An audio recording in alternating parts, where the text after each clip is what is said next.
नमस्कार साथियों, स्वागत है आपका the history world with Sandeep में। साथियों, हमने संविधान के बारे में पढ़ना शुरू किया था और लास्ट वीडियो में हमने पढ़ा था संविधान के भाग 1 के बारे में, जिसमें वर्णन किया गया है संघ और उसके राज्य क्षेत्र के बारे में।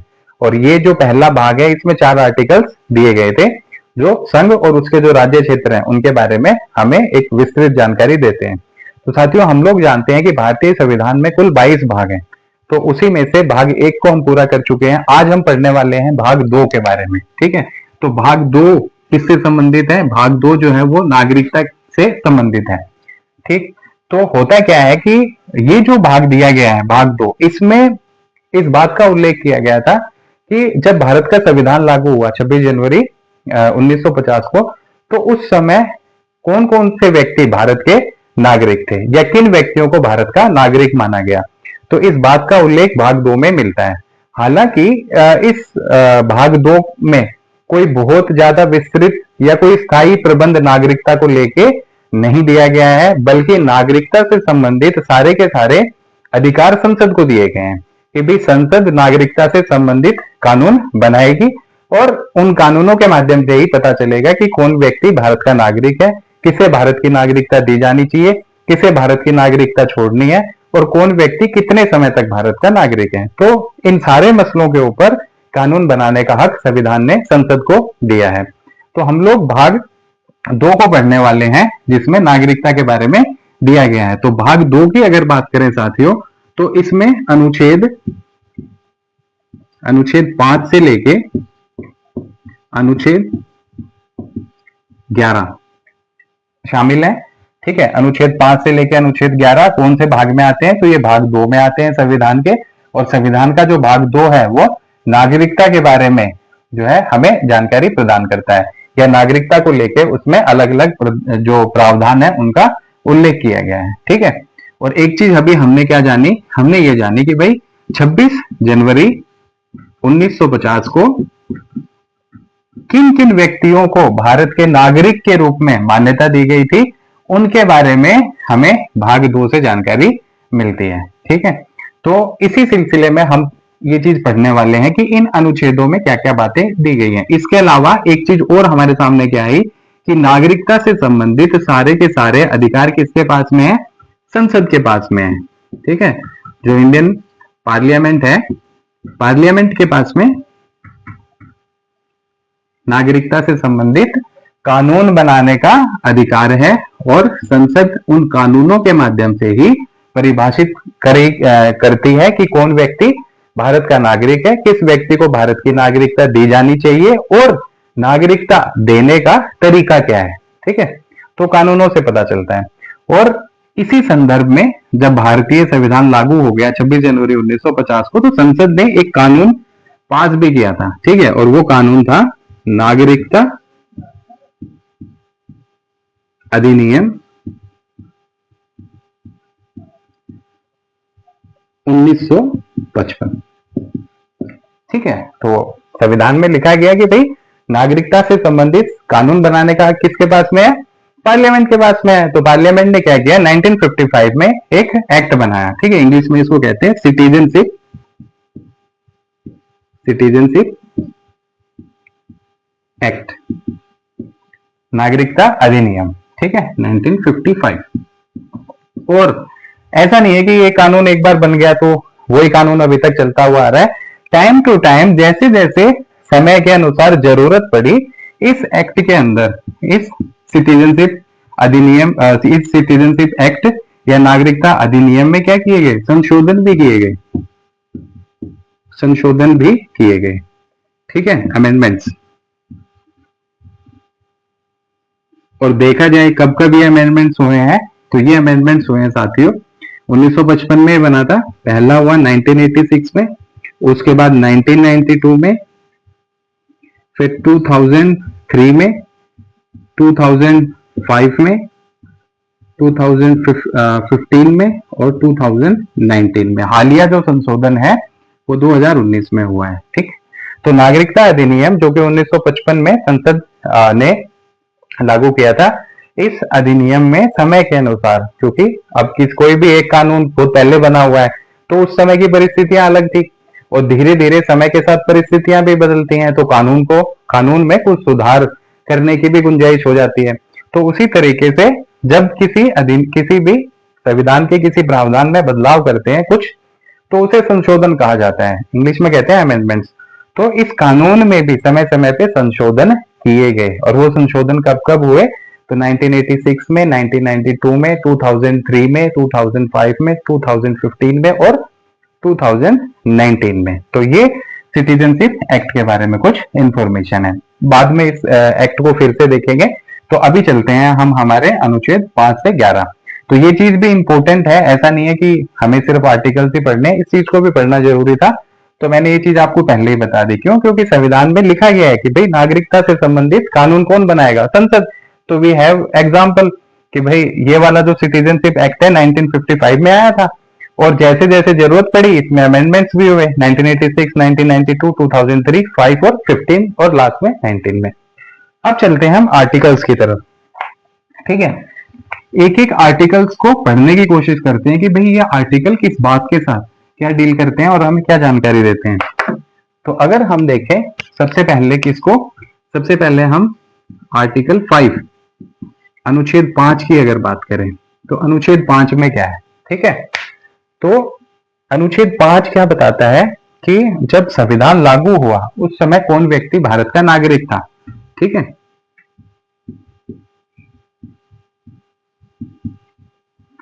संविधान के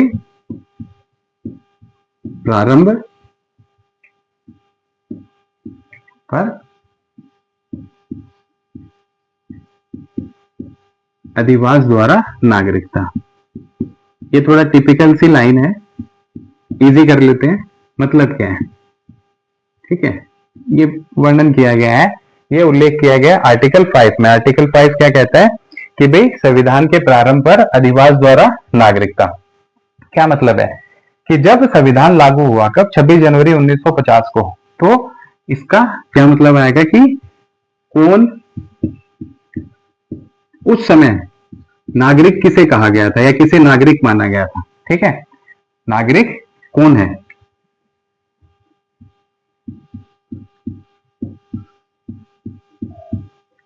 ठीक, जब संविधान लागू हुआ तो उस समय नागरिकता किसे दी गई या नागरिक किसे माना गया। तो पहली चीज इसमें यह आती है कि जो व्यक्ति भारत में जन्मा हो या भारत का मूल निवासी हो। कैसा व्यक्ति?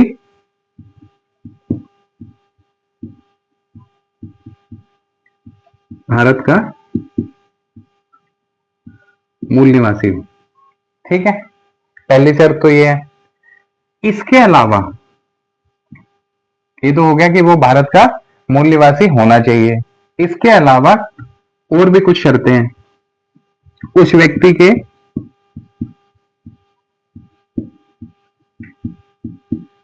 माता या पिता में से कोई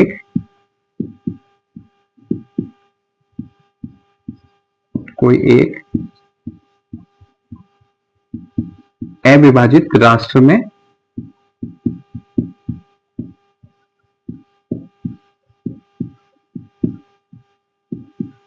जन्मा हो। ठीक है, माता पिता में से कोई एक अविभाजित, क्योंकि हमें पता है 1947 में क्या हुआ? इंडिया का पार्टीशन हो गया, भारत का विभाजन हो गया, और इस विभाजन के दौरान बहुत सारे लोग भारत से माइग्रेट करके पाकिस्तान गए और काफी सारे लोग जो है पाकिस्तान से माइग्रेट करके इंडिया भी आए।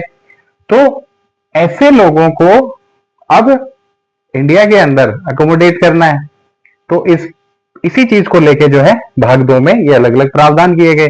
तो उसमें सबसे पहली बात यह आती है कि जब संविधान लागू हुआ उस समय नागरिक कौन था, किसे माना गया। तो पहली चीज तो ये कि भाई वो भारत का मूल निवासी हो। ठीक है, दूसरी चीज ये कि उस व्यक्ति के माता या पिता में से कोई एक अविभाजित राष्ट्र में जन्मा हो, यानी विभाजन से पहले उनका जन्म, उसके माता या पिता में से किसी एक का जन्म कहां हुआ हो? भारत में हुआ हो। और एक आखिरी चीज आती है कि संविधान लागू होने से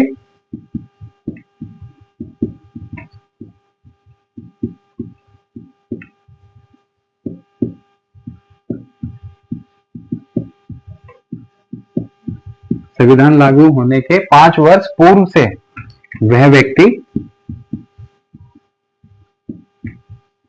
भारत में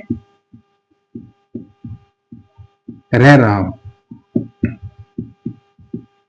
ठीक है, तो ये कुछ बातें हैं, एक बार आप इन्हें देख लीजिए,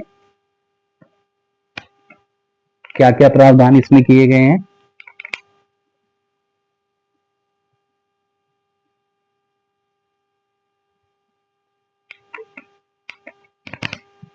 ठीक है, तो ये है आर्टिकल 5। आर्टिकल 5 क्या कहता है कि कोई भी व्यक्ति भारत का मूल निवासी हो। हाँ, इसमें एक चीज और भी है, भारत में जन्म भी तो होना जरूरी है ना, भारत में जन्मा हो। तो अगर कोई व्यक्ति भारत का मूल निवासी है तो ये 3 शर्तें हैं, 3 में से किसी एक को भी वो पूरा करता है तो वो भारत का नागरिक माना जाएगा। तो आर्टिकल 5 क्या करता है? आर्टिकल 5 बेसिकली इस बात को डील करता है कि कोई व्यक्ति भारत का मूल निवासी है तो उसे भारत का नागरिक कब माना जाएगा। तो उसे भारत का नागरिक माना जाएगा या तो उस व्यक्ति का जन्म भारत में हुआ हो, या फिर उसके माता या पिता में से किसी एक का जन्म विभाजन से पहले भारत में हुआ हो, या फिर वो व्यक्ति संविधान लागू होने की तिथि के 5 साल पहले से भारत में रह रहा हो। तो ये 3 शर्तें हैं, 3 में से कोई भी एक अगर लागू हो जाती है इस बात के अलावा तो उस व्यक्ति को क्या कहा जाएगा? उस व्यक्ति को भारत का नागरिक माना जाएगा। तो आर्टिकल 5 में यही बताया गया है कि कोई भी व्यक्ति जो भारत का मूल निवासी है उसे 3 शर्तों में से किसी एक शर्त को पूरा करना पड़ेगा। उसका जन्म भारत में हुआ हो, या फिर उसके माता या पिता में से किसी एक का जन्म अविभाजित राष्ट्र भारत में हुआ हो, या फिर वो संविधान लागू होने की तिथि से 5 वर्ष पहले से भारत में रहता हुआ आ रहा हो। तो ये है आर्टिकल 5 के बारे में। ठीक है, तो इसको आप लिख सकते हैं कि संविधान के प्रारंभ पर अधिवास द्वारा नागरिकता। तो उस समय नागरिक कौन है इस चीज को आर्टिकल 5 में डिफाइन किया गया, और ऐसे व्यक्ति को, ऐसी श्रेणी को डिसाइड किया गया कि वो व्यक्ति भारत का मूल निवासी है, लेकिन उसके बावजूद उस मूल निवासी को भी इन 3 में से किसी एक बात को पूरा करना पड़ेगा। ठीक है, तो ये देख लीजिए, फिर इसके बाद हम चलते हैं नेक्स्ट।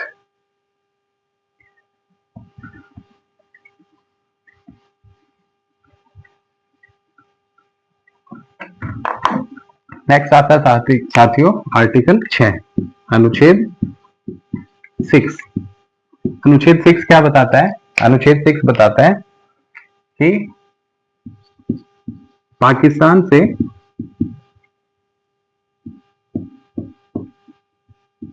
प्रव्रजन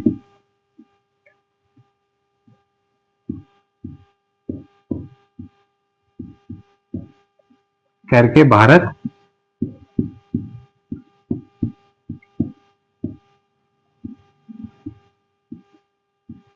आने वाला व्यक्ति, ठीक है, पाकिस्तान से प्रव्रजन करके भारत आने वाला व्यक्ति या भारत आने वाला नागरिक, ठीक है, उसके संदर्भ में प्रावधान है। तो इस बात का प्रावधान किया गया कि जब विभाजन हुआ तो हमने जाना कि बहुत सारे लोग सिंध से, पंजाब से, बंगाल से, जो पूर्वी बंगाल का हिस्सा है, जो पाकिस्तान, पूर्वी पाकिस्तान बना था, तो यहाँ से बहुत सारे लोग माइग्रेट करके, प्रव्रजन का मतलब होता है साथियों माइग्रेशन, प्रव्रजन को इंग्लिश में कहते हैं माइग्रेशन, एक जगह से दूसरी जगह स्थानांतरित होना। तो ऐसे लोग जो विभाजन के समय पाकिस्तान से भारत आए थे, ठीक है, उनको भारत का नागरिक माना गया, लेकिन उसके लिए क्या कंडीशन थी, मतलब किस तरीके की कंडीशन रखी गई? तो उसमें क्या बात रखेगी पहली, अब इसको इजी वे में आ जाते हैं कि पाकिस्तान से भारत आने वाले नागरिक कैसा नागरिक हो, जिसके, कैसा व्यक्ति है ये जो पाकिस्तान से तो आया है भारत में, लेकिन इसके लिए भी एक कंडीशन है, कैसा, जिसके माता पिता या दादा दादी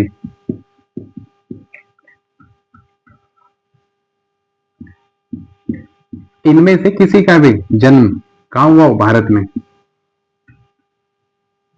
दादा दादी का अविभाजित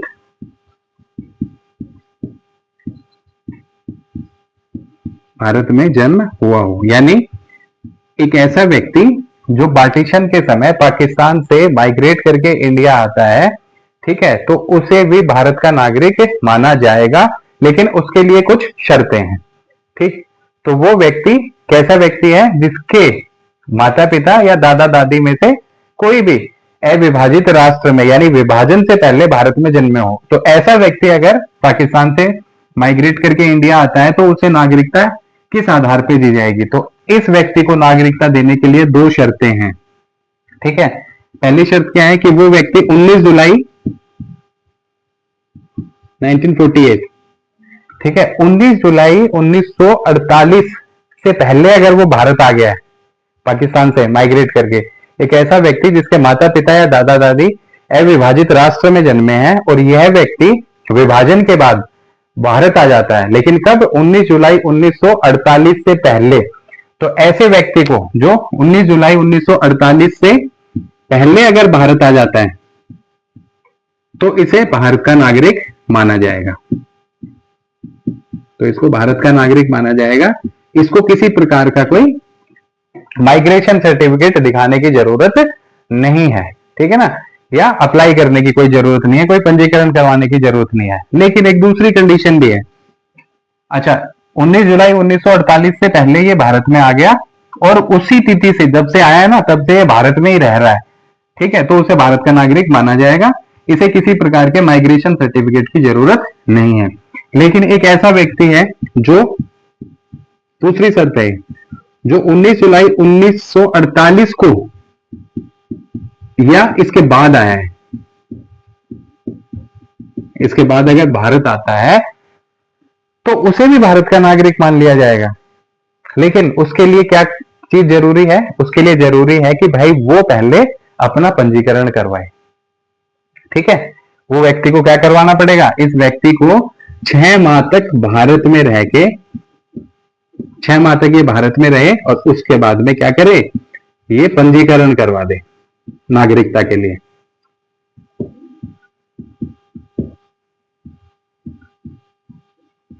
ठीक, तो ये दो चीजें हैं। आर्टिकल 6 क्या बोलता है कि पाकिस्तान से विभाजन के समय पाकिस्तान से जो लोग भारत आए थे और जिनके पूर्वजों का जन्म भारत में हुआ था विभाजन से पहले, तो ऐसे व्यक्तियों को भी नागरिकता देने का प्रावधान है। लेकिन उसके लिए दो शर्त है। पहली शर्त क्या है कि वो व्यक्ति 19 जुलाई 1948 से पहले आ गया हो, तो उसे किसी प्रकार की कोई फॉर्मेलिटी करने की जरूरत नहीं है, उसे किसी प्रकार की किसी माइग्रेशन सर्टिफिकेट की जरूरत नहीं है, उसे भारत का नागरिक मान लिया जाएगा, ठीक है। लेकिन ऐसा व्यक्ति जो भाई उस टाइम तक नहीं आ पाया और उसके बाद आ रहा है, बाद कब? 19 जुलाई 1948 के दिन या फिर उसके बाद आ रहा है, तो इस व्यक्ति को कुछ फॉर्मेलिटीज करनी पड़ेंगी।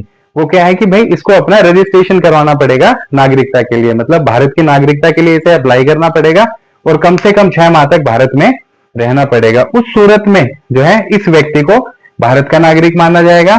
और पहली कंडीशन, जो इस तारीख से पहले आ गया तो उसको भारत का नागरिक मान लिया जाएगा और इसके लिए किसी प्रकार की कोई और फॉर्मेलिटी करने की जरूरत नहीं है, कोई पंजीकरण वगैरह करवाने की जरूरत नहीं है। तो ये आर्टिकल 6 है कि भाई पाकिस्तान से जो लोग माइग्रेट करके आए इंडिया में पार्टीशन के टाइम में, तो उन्हें भी नागरिक माना जाएगा, पर उन्हें कुछ शर्तों का पालन करना पड़ेगा। और वो शर्त क्या है कि ऐसे व्यक्ति के पूर्वजों का जन्म कहाँ होना चाहिए? भारत में, चाहे वो माता पिता हो या फिर उसके दादा दादी हो या दोनों में से कोई एक हो, तो इनका जन्म भारत में होना चाहिए। अगर ये कंडीशन वो फुलफिल करते हैं तो फिर उनके लिए दो अलग कंडीशन है। क्या? कि या तो 19 जुलाई 1948 से पहले आ जाए, तो पहले जो आए उन्हें नागरिक मान लिया गया तुरंत, और जो इसके बाद में आए या इस तारीख को आए तो भैया उन्हें क्या करना पड़ा? उन्हें पंजीकरण करवाना पड़ा नागरिकता के लिए, ठीक है। और कम से कम 6 माह तक उन्हें भारत में रहना पड़ेगा, उसके बाद उन्हें भारत का नागरिक माना जाएगा। तो आर्टिकल 5 क्या कह रहा था? आर्टिकल 5 कह रहा था कि जो व्यक्ति भारत का मूल निवासी है, भारत का मूल निवासी है, उसके लिए क्या प्रावधान है, ठीक। और आर्टिकल 6 क्या कह रहा है कि पार्टीशन के टाइम तो लोग माइग्रेट करके, प्रवर्जन करके भारत आए, उसके लिए नागरिकता प्राप्त करने का क्या प्रावधान है। तो 5 इस चीज को डील करता है और 6 जो है आर्टिकल वो इस चीज को डील करता है। तो मैं उम्मीद करता हूँ दोनों आर्टिकल में आपको कंफ्यूजन नहीं होगी। इसके लिए 3 शर्तें थी, हमने अभी पढ़ा। 3 शर्तें क्या क्या थी कि भाई एक तो इसका जन्म भारत में हो, आर्टिकल 5 की बात कर रहा हूं, इसका जन्म भारत में हो, या फिर इसके माता या पिता में से किसी एक का जन्म जो है वो भारत में होना चाहिए। और तीसरी शर्त क्या थी कि भाई संविधान लागू होने की तिथि के से पहले कि जो 5 साल है उसके भारत में बीते हुए हों, तो ऐसी सूरत में उसे भारत का नागरिक माना जाएगा। तो ये तो मूल निवासी के लिए कंडीशन थी, और ये पाकिस्तान से आने वाले लोगों के लिए कंडीशन थी कि जो माइग्रेट करके आए हैं तो वो कैसे लोग हों जिनके माता पिता या दादा दादी में से किसी भी एक का एक पीढ़ी का जन्म कहाँ होना चाहिए, अविभाजित राष्ट्र, अविभाजित भारत में उनका जन्म होना चाहिए, यानी 1947 से पहले कि भारत में उनका जन्म हो। तो ऐसी सूरत में उन पर 2 कंडीशन लगती हैं कि जो लोग आ गए उन्हें भारत का नागरिक मान लिया गया, और जो इस तारीख को या इसके बाद आते हैं उनके लिए क्या है कि भैया उन्हें पंजीकरण करवाना पड़ा नागरिकता के लिए, और एटलीस्ट 6 माह उनको रहना पड़ा, उसके बाद उन्हें भारत का नागरिक स्वीकार कर लिया जाएगा या उनको भारत का नागरिक जो है नागरिकता प्रदान कर दी जाएगी। तो ये सारी चीजें उस दौर के कॉन्स्टिट्यूशन में लिखी गई थी। ठीक है, तो इसको देख लीजिए, फिर हम बात करते हैं आर्टिकल 7 के साथ। तो साथियों आर्टिकल 7 क्या कहता है? आर्टिकल 7 ये कहता है कि पाकिस्तान को माइग्रेशन करने वाले भारतीयों के लिए नागरिकता का प्रावधान क्या है, इस चीज के बारे में उल्लेख मिलता है हमें आर्टिकल 7 में। ठीक है, तो बेसिकली क्या चीज दी गई है इसमें, एक बात ये कही गई है कि एक ऐसा व्यक्ति जो 1 मार्च 1947 को, क्योंकि विभाजन की घोषणा तो हो चुकी थी, तो 1 मार्च 1947 को कोई व्यक्ति भारत से कहां चला गया, भारत से माइग्रेट करके चला गया वो पाकिस्तान। ठीक है, फिर उसने फैसला किया कि नहीं मुझे वापस भारत जाना है और भारत का नागरिक बनना है। तो इस ऐसे सिचुएशन वाले व्यक्ति के लिए नागरिकता का क्या प्रावधान है, वो सारा का सारा उल्लेख किया गया आर्टिकल 7 में। ठीक है, तो इसके लिए क्या प्रावधान है कि एक ऐसा व्यक्ति जो 1 मार्च 1947 के बाद में भारत से माइग्रेट करके पाकिस्तान चला गया, लेकिन फिर उसने फैसला किया कि उसे भारत में रहना है, तो ऐसे व्यक्ति को भी भारत की क्या नागरिकता तो मिल जाएगी, लेकिन उसका एक प्रोसेस है। तो नागरिकता प्राप्त करने के लिए इस व्यक्ति के लिए प्रोसेस क्या है कि भाई इस व्यक्ति को अपना नागरिकता के लिए क्या करना पड़ेगा, पंजीकरण करवाना पड़ेगा।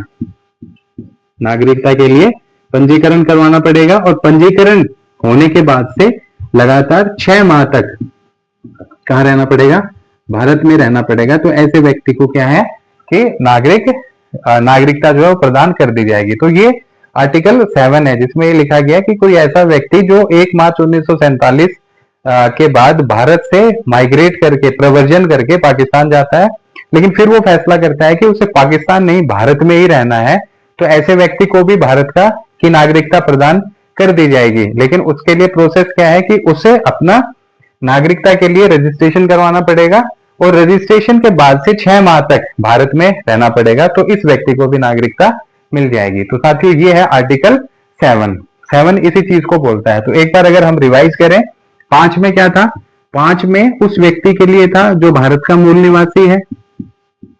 ठीक है, भारत का मूल निवासी है, तो इसके लिए 3 कंडीशन थी, भारत में इसका जन्म, भारत में ये जन्मा हो, या इसके माता या पिता में से कोई एक अविभाजित भारत में जन्मा हो, या फिर ये संविधान लागू होने की तिथि के पहले 5 वर्षों से भारत में रह रहा हो। तो तीनों में से कोई भी एक शर्त को अगर ये पूरा कर रहा होगा तो इस व्यक्ति को भारत का नागरिक मान लिया जाएगा।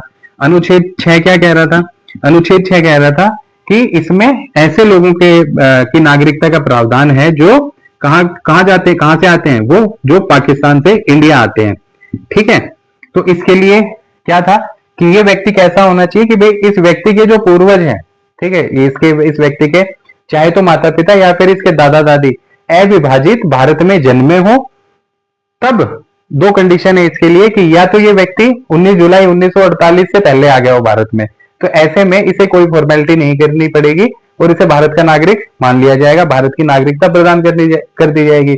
लेकिन ये व्यक्ति अगर 19 जुलाई 1948 के दिन या फिर इसके बाद आता है, तो फिर क्या करना पड़ेगा, इसको अपनी नागरिकता के लिए रजिस्ट्रेशन करवाना पड़ेगा और साथ ही इसे 6 माह तक भारत में रहना पड़ेगा। तो उनके लिए होगी। और आर्टिकल 7 ने क्या बोला, इसने कहा कि भाई एक ऐसा व्यक्ति जो इंडिया से कहा गया पाकिस्तान, फिर उसने फैसला किया कि भाई मैं इंडिया आऊंगा, तो इसके लिए क्या कहा गया, इसके लिए कंडीशन थी कि ये जो उसका माइग्रेशन है ये कब होना चाहिए, 1 मार्च 1947 के बाद।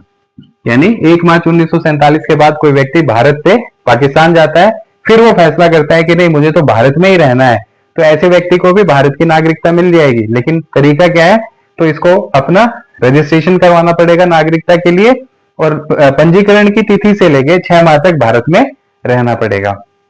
तो ये है 3 आर्टिकल जिनको अभी तक हमने देखा। अब हम बात करते हैं आर्टिकल 8 के बारे में।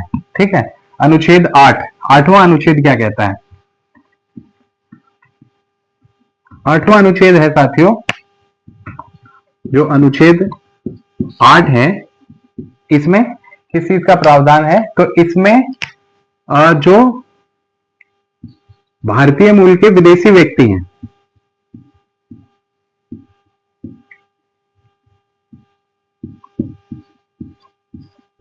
भारतीय मूल के विदेशी व्यक्ति के लिए नागरिकता के अधिकार का, नागरिकता के अधिकार का प्रावधान कौन से आर्टिकल में हमें मिलता है? तो ये मिलता है साथियों हमें आर्टिकल 8 में। ठीक है, क्या बात है इसमें? तो इसमें एक ऐसे व्यक्ति के बारे में कहा गया है, वो व्यक्ति कहां रह रहा है? वो खुद तो विदेश में रह रहा है, किसी दूसरे देश में रह रहा है, ठीक है, लेकिन इस व्यक्ति के माता पिता या फिर दादा दादी कहां जन्मे हो? तो इनका जन्म हुआ हो भारत में। ठीक, तो ऐसे व्यक्ति को भी भारत की नागरिकता मिल जाएगी। तरीका क्या है? यानी एक ऐसा व्यक्ति भारतीय मूल का व्यक्ति है लेकिन किसी विदेश में रह रहा है, भारतीय मूल के विदेशी व्यक्ति के लिए नागरिकता के अधिकार का प्रावधान आर्टिकल 8 में है। और इस व्यक्ति को हमने थोड़ा सा डिफाइन किया कि एक ऐसा व्यक्ति है, तो भाई ये व्यक्ति विदेश में रह रहा है लेकिन इसके माता पिता या दादा दादी का जन्म जो है वो भारत में हुआ है, तो इस व्यक्ति को नागरिकता तो मिल जाएगी, लेकिन उसके लिए प्रावधान क्या है, किस तरीके से मिलेगी? तो इसको कुछ नहीं करना, सिंपल सा तरीका है, इसको जाके किसी भी एम्बेसी में अपना क्या करवाना है? रजिस्ट्रेशन। किसी भी एम्बेसी में जाके, किसी भी मतलब इंडियन जहां भी रह रहा है, जिस भी देश में रह रहा है, उस देश की इंडियन एम्बेसी में जाना है, वहां जाके इसे जो है सिटीजनशिप के लिए रजिस्ट्रेशन करवाना है, यानी नागरिकता के लिए अपना पंजीकरण करवाना है। और पंजीकरण करवाने के बाद में इसको जो है इंडिया की सिटीजनशिप जो है मिल जाएगी। और सेम यही प्रोसेस जो है वो विदेशियों के लिए भी किया गया है, किसी भी विदेशी के लिए भी किया गया है, तो विदेशियों के लिए भी यही प्रावधान है, उनको भी ऐसे ही मिलती है कि भाई वो जो क्या करेंगे, वो जिस भी देश में रह रहे हैं वहां जो इंडियन एम्बेसी होगी वहां जाके सिटीजनशिप के लिए अप्लाई कर सकते हैं, और अप्लाई करने के बाद में उन्हें जो है इंडिया की सिटीजनशिप मिल जाती है। तो मूलतः ये 8 आर्टिकल हैं, माफ कीजिएगा 8वां आर्टिकल है ये। तो हमने अभी तक इस भाग में पढ़ा आर्टिकल 5 के बारे में, 6 के बारे में, 7 के बारे में और 8 के बारे में। तो एक बार इसको देख लीजिए, फिर हम आर्टिकल 9 की चर्चा करेंगे।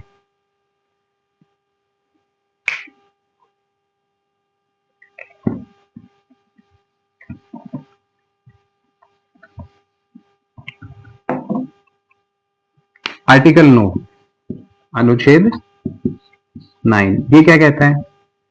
अनुच्छेद 9 में एक बात कही गई है कि कोई भी भारतीय नागरिक, ठीक है, अगर कोई भारतीय नागरिक, यानी जाहिर सी बात है उसके पास इंडिया की क्या है? सिटीजनशिप। अगर कोई भारतीय नागरिक किसी दूसरे देश की नागरिकता अर्जित कर लेता है,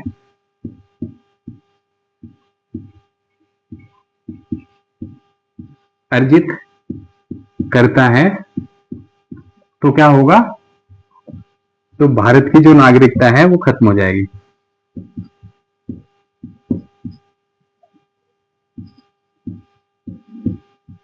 भारत की नागरिकता स्वतः समाप्त हो जाएगी।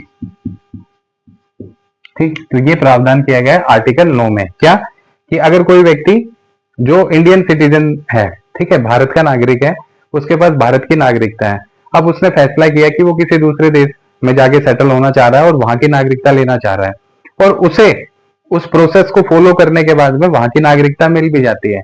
तो ऐसी सूरत में क्या होगा, जैसे ही उसे किसी दूसरे देश की नागरिकता मिलेगी तो ऑटोमेटिक ही, स्वतः ही उसकी भारत की नागरिकता खत्म हो जाएगी और वो दूसरे देश का नागरिक हो जाएगा, क्योंकि हमारे कॉन्स्टिट्यूशन में प्रावधान है। किस कैसे कि भाई हम जो है वो भारत के संविधान में क्या लिखा गया है कि एकल नागरिकता का प्रावधान है,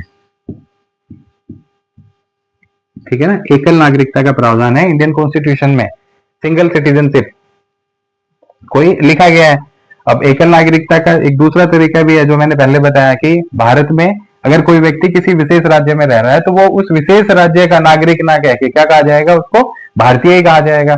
राज्यों के आधार पर सिटीजनशिप हमारे यहाँ नहीं मिलती, कंट्री है हमारी, हमारा देश है जिसका नाम इंडिया है, तो यहाँ रहने वाले हर सिटीजन को एक ही नागरिकता मिलती है, वो किसकी, यूनियन की, जिसे हमें कहा जाता है इंडियन।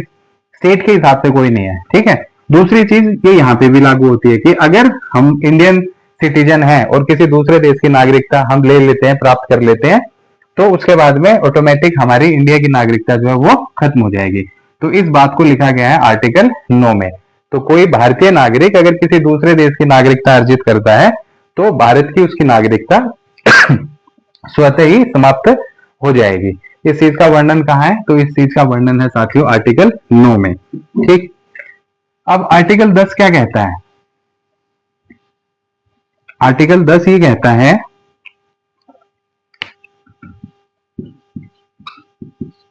आर्टिकल 10 क्या कहता है, तो अनुच्छेद 10 में ये बात कही गई कि भाई कोई भी व्यक्ति, आर्टिकल 10 क्या कहता है कि कोई भी व्यक्ति भारत का नागरिक तभी तक रह सकता है जब तक संसद उसकी नागरिकता को किसी कानून के माध्यम से छीन नहीं लेती। यानी कोई भी व्यक्ति, कोई भी व्यक्ति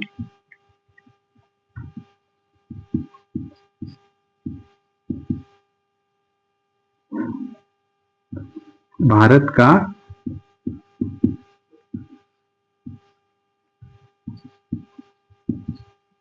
नागरिक तभी तक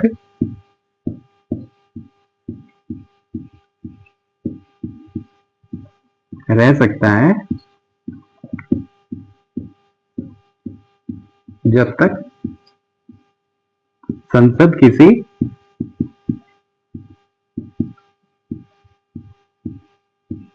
किसी कानून के माध्यम से उसकी नागरिकता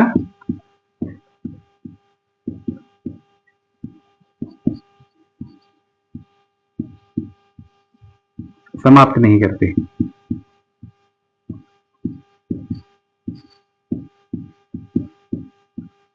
क्योंकि ये चीज हमने शुरू में ही पढ़ी थी कि भाई नागरिकता से जुड़े हुए कानून बनाने का हक किसका है, तो नागरिकता से जुड़े हुए कानून बनाने का हक जो है वो किसे है, वो संसद को है, ठीक है ना, वो इंडिया की जो पार्लियामेंट है उस पार्लियामेंट को है, ठीक।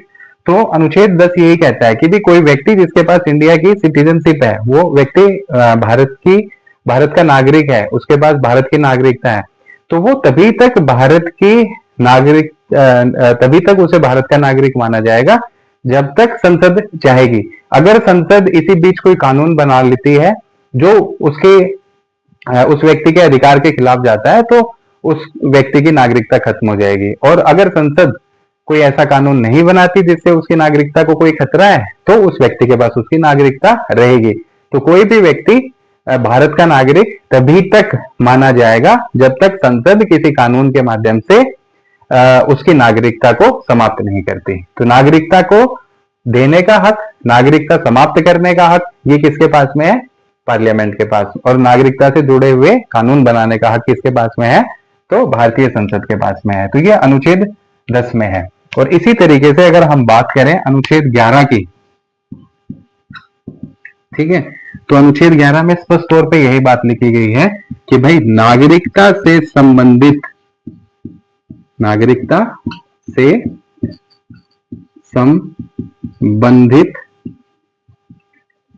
कानून बनाने का, नागरिकता से संबंधित कानून बनाने का अधिकार संसद के पास में।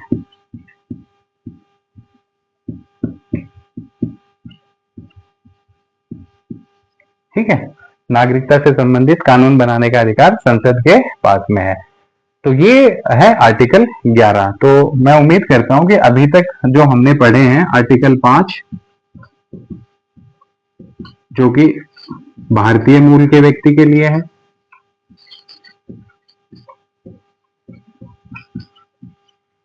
ठीक है, जिसमें क्या है 3 शर्तें, 3 में से कोई एक भी अगर फुलफिल करता है कोई व्यक्ति तो उसे भारत की नागरिकता दे दी जाएगी। अनुच्छेद 6 क्या कहता है कि कोई व्यक्ति जो पाकिस्तान से माइग्रेट करके कहाँ है, इंडिया, तो ऐसे व्यक्ति को भी भारत की नागरिकता दे दी जाएगी, पर उसके लिए शर्त क्या है, शर्त यह है कि भाई वो व्यक्ति 19 जुलाई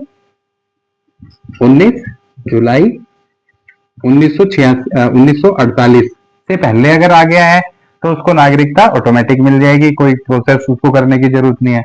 और इस तिथि के बाद में अगर आता है तो उसे क्या करवाना पड़ेगा, नागरिकता के लिए रजिस्ट्रेशन करवाना पड़ेगा, पंजीकरण करवाना पड़ेगा, और इसके लिए 6 माह तक उसे भारत में रहना पड़ेगा। ठीक है, और पढ़ा हमने अनुच्छेद 7 के बारे में। 7 में क्या कहा, तो इस अनुच्छेद में बताया कि एक ऐसा व्यक्ति जो 1 मार्च 1947 के बाद से इंडिया से माइग्रेशन करता है पाकिस्तान के लिए, पर फिर वो सोचता है कि इंडिया आ जाऊं, तो पाकिस्तान से माइग्रेशन करके वो फिर से इंडिया आ जाता है, तो इस व्यक्ति को भी क्या इंडिया की नागरिकता मिल जाएगी, पर इसे करना क्या पड़ेगा, इसको करना पड़ेगा अपना रजिस्ट्रेशन। ठीक है, और नागरिकता के लिए जैसे ही वो रजिस्ट्रेशन करवाएगा तो उसी रजिस्ट्रेशन से लेके 6 माह तक इसको इंडिया में रहना पड़ेगा। ठीक है, ये पढ़ा हमने अनुच्छेद 7 में।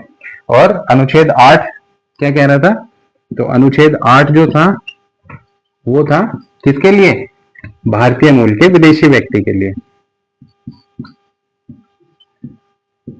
भारतीय मूल के विदेशी व्यक्ति के लिए। इसके लिए क्या प्रावधान था, तो इसके लिए सिंपल सा प्रावधान था कि ये जिस भी देश में रह रहा है उस देश की इंडियन एम्बेसी में जाए और सिटीजनशिप के लिए रजिस्ट्रेशन करवाए, उसके बाद जब इसको परमिशन मिल जाएगी तो ये इंडिया का नागरिक कहलाएगा। ठीक है, और अनुच्छेद 9 में क्या था कि अगर हम किसी दूसरे देश की नागरिकता, दूसरे देश की नागरिकता अर्जित कर लेते हैं, अर्जित करने पर भारत की नागरिकता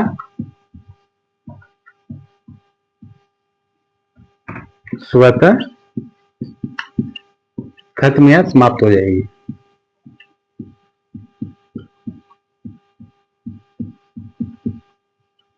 ठीक है, ये सारी बातें हैं साथियों। तो भाग 2 में है आर्टिकल 5, ठीक है, article 6, article 7, article 8, article 9, article 10 और आर्टिकल 11। ठीक, तो मुझे लगता है कि इन आर्टिकल्स में तो कोई दिक्कत नहीं होगी।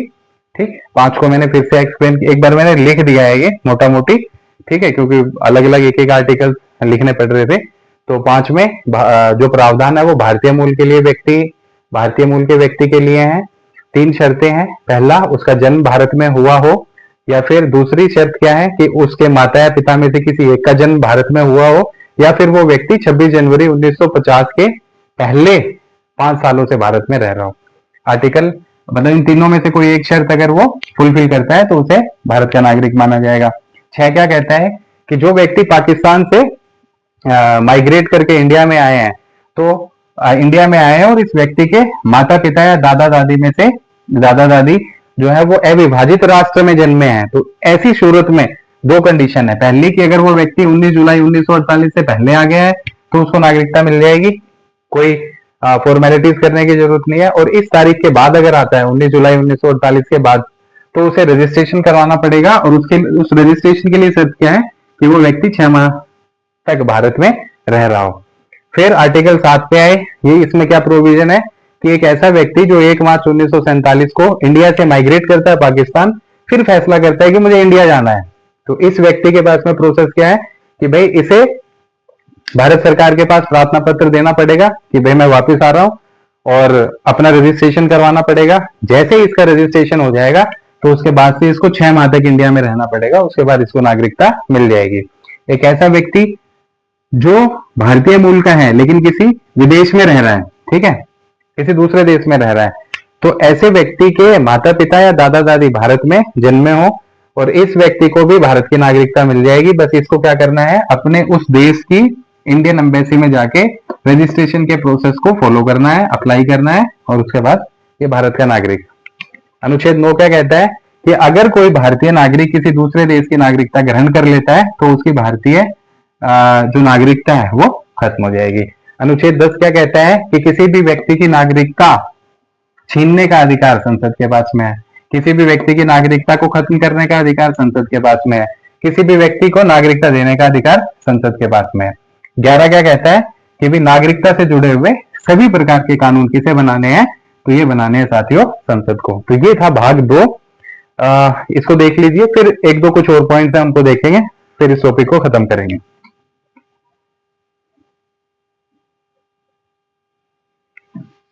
तो अभी हमने जाना कि भी जो आर्टिकल 11 है वो ये कहता है कि जो नागरिकता है उससे जुड़े हुए कानून कौन बनाएगा, तो नागरिकता से जुड़े हुए या उससे संबंधित कानून जो है वो पार्लियामेंट बनाएगी, ठीक है। तो पार्लियामेंट ने एक ऐसा कानून बनाया भी था जिसको हम आज तक फॉलो कर रहे हैं, हाँ बस उसमें कुछ हेर फेर किए गए हैं, ठीक है। पार्लियामेंट ने क्या किया, पार्लियामेंट ने बनाया था नागरिकता अधिनियम, ठीक है, 1955। तो पार्लियामेंट ने नागरिकता से संबंधित एक कानून बनाया 1955 में, जिसे नागरिकता अधिनियम या फिर सिटीजनशिप एक्ट के नाम से भी जाना जाता है, ठीक है। इस एक्ट में जो धारा 3 से 7 है, ठीक है, धारा 3 से 7, उसमें तो ये बताया गया है कि नागरिकता अर्जित करने के, नागरिकता अर्जित करने के क्या है, 5 तरीके हैं। और वो 5 तरीके कौन कौन से हैं कि किसी व्यक्ति का जन्म हुआ हो भारत में, या फिर उसके वंश के लोग भारत में रह रहे हो, ठीक है, या फिर रजिस्ट्रेशन करवाया हो, कोई बाहरी व्यक्ति है उसने रजिस्ट्रेशन करवाया हो, ठीक है, पंजीकरण करवाया हो, या फिर किसी नए क्षेत्र को भारत में मिलाया हो, किसी नए क्षेत्र को अगर भारत में मिलाया है,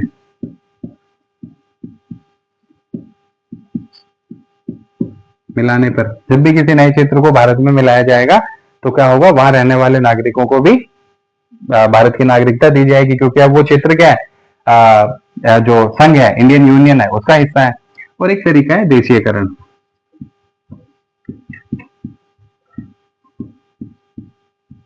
ठीक है। तो ये 5 तरीके हैं जिनके माध्यम से क्या किया जा सकता है, नागरिकता अर्जित की जा सकती है। और इन 5 तरीकों का प्रावधान कौन सी धारा में है, तो धारा 3 से लेके 7 तक, ठीक।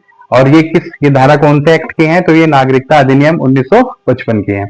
एक चीज ये भी है साथियों कि ये जो एक्ट है 1955 वाला, जरूरत के हिसाब से ना इसमें क्या किए गए, इसमें ना संशोधन किए गए, क्योंकि 1955 की परिस्थिति अलग थी और आज की अगर देखें तो परिस्थिति एकदम अलग है। तो समय के साथ इसमें क्या किए गए, संशोधन भी किए गए थे, संशोधन, अमेंडमेंट्स, ठीक है ना, संशोधन भी किए गए। तो 1955 वाले नागरिकता अधिनियम में संशोधन कब कब हुए, तो ये संशोधन होते हैं साथियों, पहला होता है 1986 में, उसके बाद 1992 में, फिर 2003 में, फिर 2005 में, फिर 2015 में और लेटेस्ट हुआ 2019 में, ठीक है। तो इसमें 6 बार संशोधन हो चुका है। नागरिकता अधिनियम 1955 में कितनी बार अमेंडमेंट्स हुए हैं, तो इसमें 6 बार, 6 टाइम इस एक्ट के अंदर चेंजेस किए जा चुके हैं, ठीक है। और वो कब कब हुए, तो 1986 में, 1992 में, 2003 में, 2005 में, 2015 में और 2019 में। ठीक, तो ये हमें पता होना चाहिए। इसी एक्ट में एक चीज का और भी उल्लेख है, वो क्या है कि नागरिकता कैसे समाप्त होगी। तो एक तो तरीका ये था कि कोई व्यक्ति स्वयं ही नागरिकता का परित्याग कर दे।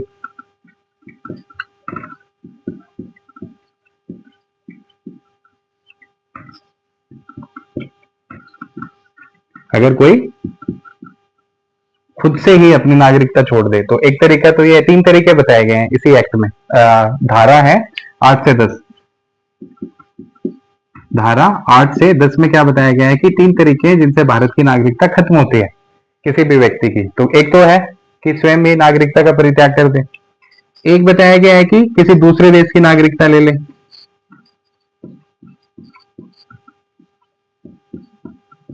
किसी दूसरे देश की नागरिकता अर्जित कर ले। पढ़ा दिया हमने, कौन सा आर्टिकल, अभी हमने थोड़ी देर पहले ही पढ़ा था कि कोई व्यक्ति अगर किसी दूसरे देश की नागरिकता अर्जित कर लेता है तो भारत की उसकी नागरिकता अपने आप ही खत्म हो जाएगी। तो वो ये कौन सा आर्टिकल में लिखा गया था, भाग 2 के। तो अभी हमने पढ़ा कि भैया ये आर्टिकल 9 में लिखा गया था। ठीक है, तो ये दूसरा तरीका है।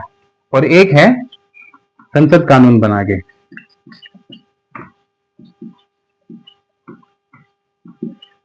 संसद क्या करेगी, कानून बनाकर किसी भी व्यक्ति की नागरिकता छीन सकती है। तो ये भी नागरिकता अधिनियम 1955 में धारा 8 से 10 के बीच में दिया गया है कि तीन तरीके हैं जिनसे नागरिकता किसी भी व्यक्ति की खत्म की जा सकती है।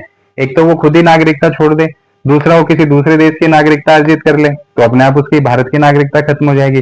तीसरा, संसद जो है कोई कानून बना के किसी व्यक्ति की नागरिकता को फिर से छीन सकती है।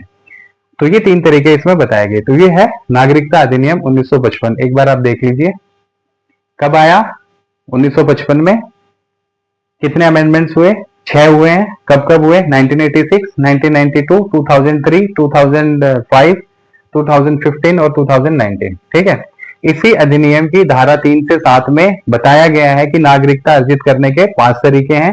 पांचों कौन कौन से हैं, जन्म, वंश, पंजीकरण, किसी नए क्षेत्र को भारत में मिलाने पर, और देशीयकरण।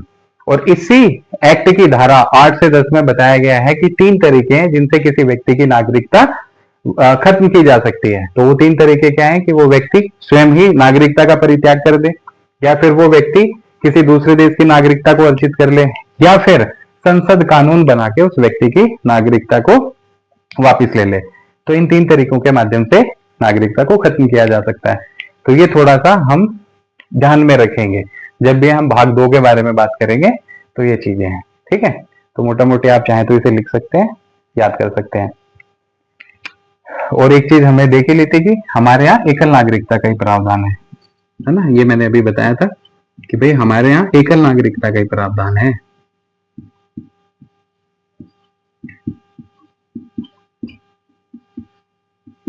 ठीक, वोट डालने का अधिकार किसको होगा? ऐसे सूरत में अगर हम देखें तो मतदान करने का जो अधिकार है, मतदान का अधिकार, वो किसको होगा? भारतीय नागरिक को। ठीक है, भारतीय नागरिक को ही मतदान करने का अधिकार होगा। इसके अलावा अगर लोकसभा या फिर विधानमंडल, लोकसभा या फिर विधानमंडल का सदस्य कौन बन सकता है? तो भैया वो भी भारतीय नागरिक ही बन सकता है। ठीक है ना, लोकसभा या राज्य विधानमंडल का सदस्य, राज्य विधानमंडल का सदस्य कौन बन सकता है? तो भारतीय नागरिक बन सकता है, ना कि कोई विदेशी। भारतीय नागरिक ही मतदान कर सकता है, ना कोई विदेशी। ठीक है, राष्ट्रपति, उपराष्ट्रपति, किसी राज्य का राज्यपाल, सीएजी, इन सारी पोस्ट पे किसे नियुक्त किया जा सकता है? तो ऑब्वियस सी बात है, भारत के नागरिक को ही। ठीक, तो ये चीजें आप थोड़ा सा देख लेंगे, ये बहुत ज्यादा जरूरी है। बेसिक सी बातें हैं, पर कई बार ये बेसिक जो है वो हमारा गड़बड़ा जाता है। तो इस चीज को भी आप देख लीजिए।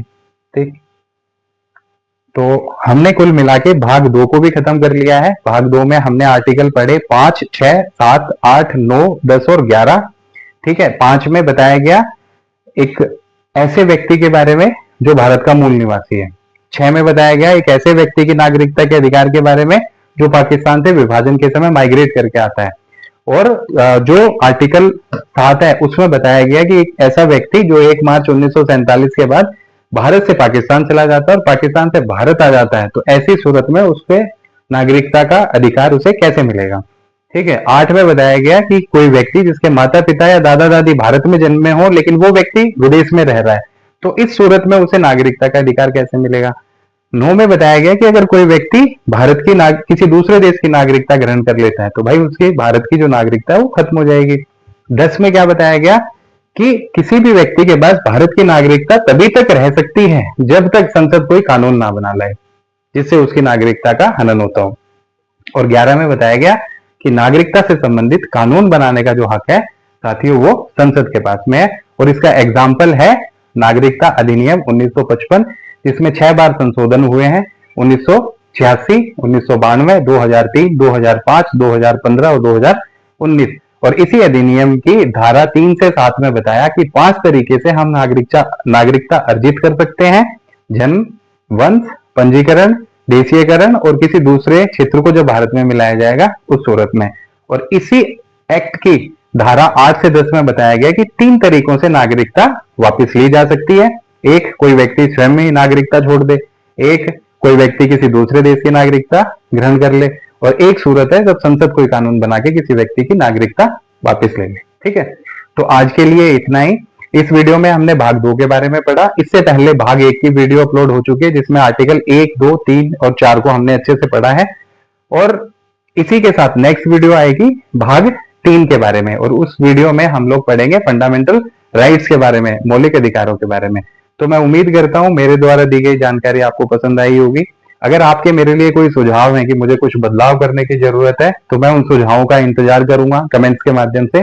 तो आप कमेंट्स भी कर सकते हैं और वीडियोस को लाइक कर सकते हैं और अपने दूसरे साथियों तक भी इस वीडियो को शेयर कर सकते हैं। हमारा चैनल जो है उसे आप सब्सक्राइब कर सकते हैं। चैनल पे ऑलरेडी राजस्थान हिस्ट्री से रिलेटेड कुछ टॉपिक्स की वीडियो हैं, इंडियन हिस्ट्री से रिलेटेड कुछ टॉपिक्स की वीडियो हैं और साथ ही पॉलिटिकल साइंस के जो वीडियोस है वो भी अपलोड होने शुरू हो गए हैं। तो आज के लिए इतना ही, धन्यवाद। जल्दी मिलते हैं पार्ट 3 फंडामेंटल राइट्स के साथ।